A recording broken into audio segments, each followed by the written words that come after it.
Rishi Sunak has faced off his first Prime Minister's questions session since becoming Prime Minister, and has faced questions from the opposition about his reappointment of Home Secretary Suella Braverman and about his economic track record.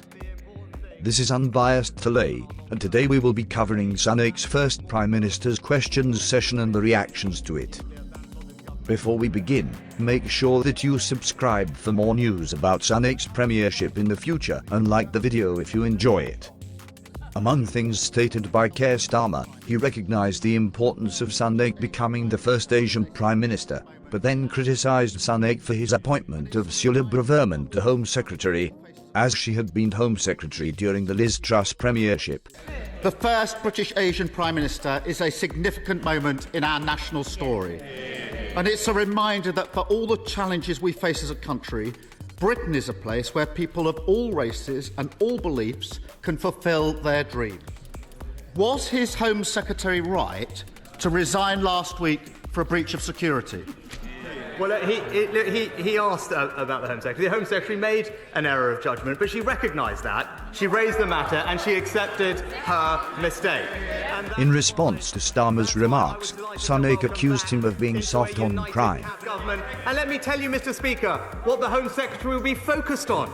She'll be focused on cracking down on criminals, on defending our borders, while the party opposite remains soft on crime and in favour of unlimited immigration. Far from soft on crime, I ran the Crown Prosecution Service for 5 years. Starmer subsequently questioned Sunak's wife, Akshay Murthy, for her non-dom status, which would only require her to pay income tax, and also challenged him about a leaked video where Sunak told party members in Tunbridge Wells that he had moved money from deprived areas to wealthy places instead. I managed to start changing the funding formulas to make sure that areas like this are getting the funding that they deserve, because we inherited a bunch of formulas from the Labour Party that shoved all the funding into deprived urban areas. Mr. Speaker, he says he'll protect the most vulnerable. Let's test that. The government currently allows very rich people to live here but register abroad for tax purposes. I don't need to explain to the Prime Minister how non-dom status works. He already knows all about that. We will always protect the most vulnerable. We will do this in a fair way. But what I can say, I am glad, Mr. Speaker, that the party opposite, honourable gentleman, has finally realised that spending does need to be paid for. But anyway, I have to say, I'm surprised he's still defending non-dom status. He pretends he's on the side of working people, but in private he says something very different.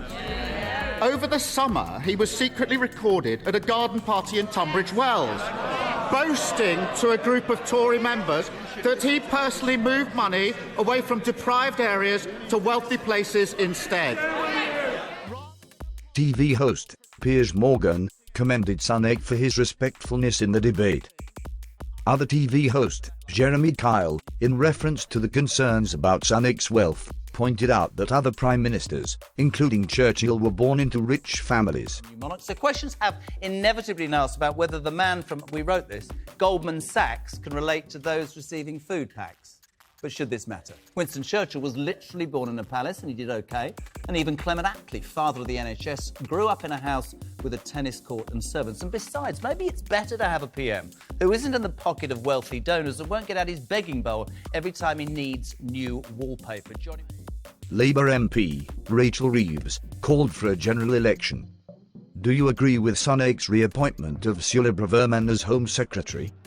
Let us know in the comments and make sure to subscribe for more news about British politics and beyond.